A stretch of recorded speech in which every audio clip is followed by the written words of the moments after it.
का दरवाज़ा हवेली के तहखाने में एक दहकते हुए शिगाफ की सूरत में खुला था, जहां से आने वाली ठंडी हवाएं इंसानी रूह को मुंजमद कर देने के लिए काफ़ी थीं।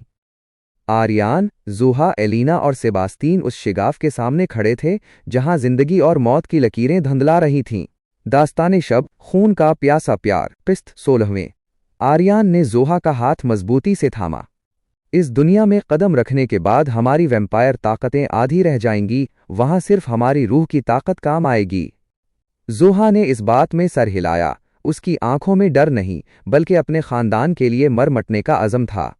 जैसे ही उन्होंने शिगाफ के अंदर कदम रखा, वो एक ऐसी दुनिया में पहुंच गए जहां आसमान काला था और जमीन राख से बनी थी। दौर एक बुलंदोबाला काला मीनार नजर आ रहा था, जहां से नाइटमीर की ताकत कंट्रोल हो रही थी। तारीख जहान में बका की जंग। रास्ते में उन्हें शैडो वॉरियर्स ने घेर लिया। सेबास्तीन ने अपनी तलवार निकाली, लेकिन यहां उसकी चांदी की चमक मध्यम पड़ रही थी। एलिना ने अपनी सुनहरी रोशनी फैलाने की कोशिश की, मगर यहां का अंधेरा उसकी रोशनी को पी रहा था।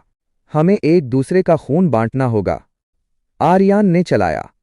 हमारा मिला जला लहू ही यहां ढाल बनेगा। आर्यान ने अपनी कलाई काटी और ज़ुहा ने उसका खून पिया। फिर ज़ुहा ने एलिना को और एलिना ने सेबास्तीन को। उन चारों के खून का एक दायरा बन गया, जिसने अंधेरे में एक नाकाबिल तस्खीर हिसार कायम कर दिया। शिद्दते जज्बात, आखिरी पनाह और जुनून। मीनार के करीब पहुंचकर जब दुश्मनों की तादाद बढ़ गई, तो वो एक कदीम गार में पनाह लेने पर मजबूर हुए। वहां के अंधेरे और मौत के साए में आर्यान और ज़ुहा के दरमियान एक ऐसा लम्हा आया जिसने वक्त को थमा दिया।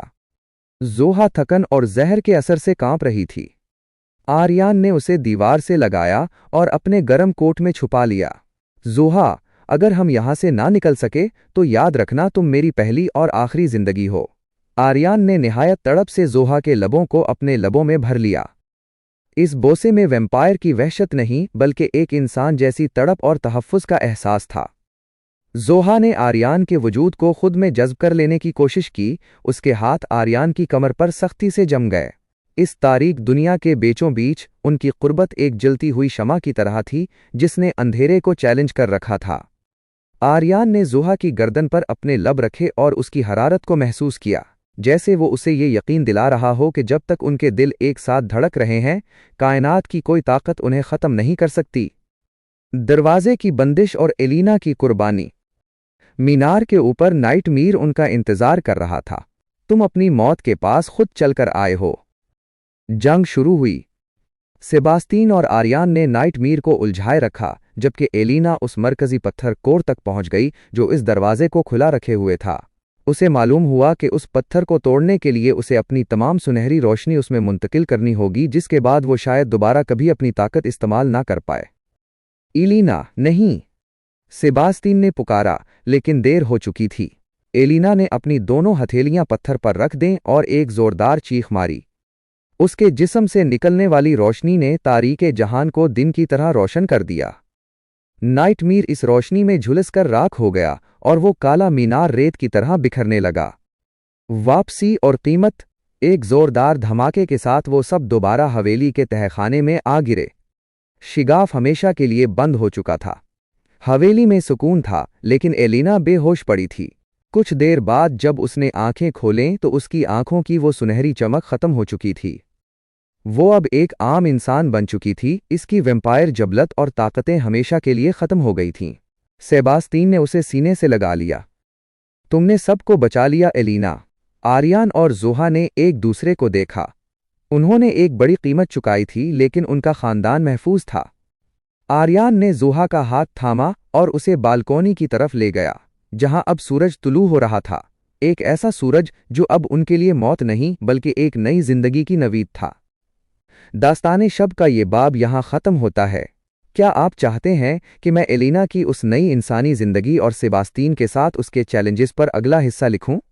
वाले आग के अलाव इस बात का ऐलान थे कि सुकून के दिन ख़त्म हो चुके हैं और अब एक ऐसी जंग का आगाज़ होने वाला है जो ज़मीन और आसमान के दरमियान मौजूद तारीक जहान शैडो रेल्म की बुनियादें हिला देगी। मालाकाई ने मरते मरते वो दरवाज़ा खोल दिया था जिसे सदियों से बंद रखा गया था, और अब शीडो आर्मी अपने नए आका के हुक्म पर इंसानियत और वैम्पायर नस्ल को मिटाने के लिए निकल चुकी थी। दास्ताने शब, खून का प्यासा प्यार, किस्त 15वें। आर्यान हवेली के सबसे ऊंचे बुर्ज पर खड़ा उफुक की तरफ देख रहा था, जहां स्याह बादल किसी देव हैकल सांप की तरह रेंग रहे थे। जोहा उसके पीछे आई और उसके चौड़े शानों पर अपना हाथ रखा। वो महसूस कर सकती थी कि आर्यान का जिस्म अब एक खास किस्म की रूहानी लर्जिश से गुजर रहा था। आर्यान, क्या हम इस बार जीत पाएंगे? जोहा ने दबी आवाज में पूछा। आर्यान ने मुड़कर उसे अपने हिसार में ले लिया। जोहा, इस बार दुश्मन गोश्त पोस्त का नहीं बल्कि रूहों का है, लेकिन याद रखना, रोशनी हमेशा अंधेरे को निगल लेती है। हमें एलिना की ताकत पर यकीन रखना होगा। एलिना और सेबास्तीन, मोहब्बत का जुनून और तैयारी। दूसरी तरफ हवेली के ज़ीरे ज़मीन तरबियती कमरे में एलिना और सेबास्तीन अपनी ताकतों को यकजा करने की मश्क कर रहे थे। एलिना के हाथों से निकलने वाली सुनहरी लहरें और सेबास्तीन की शिकारी तलवार की चांदी जब आपस में टकराती थीं तो एक अजीब सी जामनी रोशनी पैदा होती थी जो दीवारों को भी चीर सकती थी। सेबास्तीन ने एक पुल के लिए रुककर एलिना को अपनी तरफ खींचा। अगर हमें कुछ हो गया तो मैं चाहता हूं कि तुम जान लो कि मेरी रूह तुम्हारे खून में हमेशा के लिए कैद हो चुकी है। एलिना ने उसके लबों पर अपनी उंगलियां रख दें और फिर निहायत जुनूनियत से उसे बोसा दिया। ये बोसा खौफ का नहीं बल्कि इस अज़म का था कि वो मौत को भी शिकस्त देकर एक साथ रहेंगे। शैडो आर्मी का हमला और वहशत। अचानक जमीन लर्जने लगी और हवेली के गिर्द लगी हिफाजती बाढ़ एक जोरदार धमाके से टूट गई। हजारों की तादाद में साए नुमा सिपाही, जिनकी आंखें सफ़ेद थीं और हाथों में काली तलवारें थीं, हवेली की तरफ बढ़ने लगे। उनका सरदार नाइटमेयर एक काली घोड़ी पर सवार नमूदार हुआ जिसके मुंह से आग निकल रही थी। आर्यान वोल्कोफ, अपना तख्त छोड़ दो वरना तुम्हारी नस्ल का नामो निशान मिटा दिया जाएगा। नाइटमेयर की आवाज से हवेली के शीशे चोर चोर हो गए। जंग शुरू हो चुकी थी।